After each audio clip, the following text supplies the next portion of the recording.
किसी को बेटी सौंपना कोई छोटी घटना नहीं है।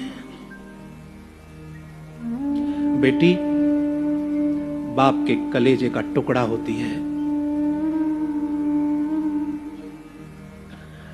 पुत्र प्रिय होता है, लेकिन पिता को बेटी अति प्रिय होती है। अपने मन की बात, दिल की बात पुरुष अपने पुत्र से नहीं कर पाता, पिता अपने बेटा से शायद ना कर पाए, लेकिन बेटी ऐसी चीज बनाई विधाता ने, जब पिता का हृदय भारी होता है ना, तो अपने दिल की बात एक पिता अपनी बिटिया से कर लेता है, कह देता है, बोल देता है। और उसकी तकलीफ क्या है, दर्द क्या है,